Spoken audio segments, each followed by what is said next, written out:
देख रहे हैं राजीव टाइम्स और मैं हूं आपके साथ ऋतु साहू। आज हम बात करेंगे उस जंगल के बारे में जिसको बेरहमी से काट दिया जा रहा है। जी हाँ, क्या होगा जब विकास की रफ्तार से टकराए जाए प्रकृति की शांति। क्या आपने कभी सुना है कि किसी जंगल की सांसें छीन ली जाए? क्या हो अगर ऐसे सैकड़ों परिंदों का आसमान, हजारों पेड़ों की जड़ें और नन्हे जीवों की दुनिया एक झटके में मिटा दी जाए। हम आज आपको दिखाएंगे हैदराबाद के उस इलाके की कहानी जहां पर पेड़ चुपचाप चीख रहे हैं, जहां एक तरफ सरकार करोड़ों की परियोजना पर आगे बढ़ रही है तो दूसरी तरफ छात्र, वैज्ञानिक और प्रकृति प्रेमी अपने भविष्य को बचाने की जंग लड़ रहे हैं। आखिर ऐसा क्या है कांचा गच्चीबोली की इस जमीन में? क्यों कहा जा रहा है ये सिर्फ एक जंगल नहीं बल्कि एक जीता जागता संसार है? क्या अदालत इस धरती की धड़कनों को सुन पाएगी? इस रिपोर्ट में आगे देखिए कि प्रकृति बनाम प्रगति की एक ऐसी जंग जो नजरों से नहीं दिल से देखी जाए। हैदराबाद के कांचा गच्चीबोली इलाके में 400 एकड़ हरियाली भरी भूमि पर आईटी पार्क बनाने की सरकारी योजना ने एक बड़ा विवाद खड़ा कर दिया है। एक और सरकार इस जमीन पर विकास के सपने देख रही है तो दूसरी ओर प्रकृति प्रेमी छात्र और स्थानीय लोग इस भूमि को बचाने के लिए सड़कों पर उतर आए हैं।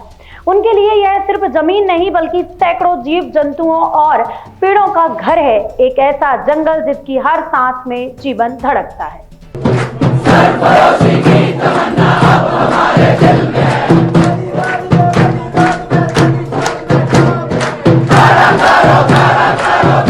तेलंगाना सरकार की योजना इस क्षेत्र को साफ कर आईटी पार्क बनाकर हजारों करोड़ों का निवेश लाने और लाखों रोजगार देने की बात करती है, पर इसी विकास की आंधी में टूट रहे हैं पेड़, उजड़ रहे हैं घोंसले और डर से भाग रही हैं चिड़ियां।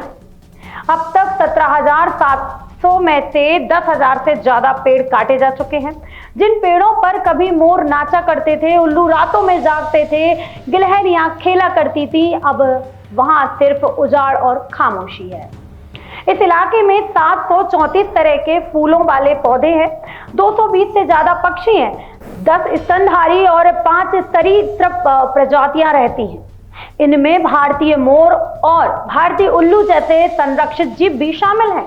जरा सोचिए, जिस जगह पर ये जीव सदियों से रह रहे हैं वहां आज इंसानी बिल्डोजर उनके घर तोड़ रहे हैं।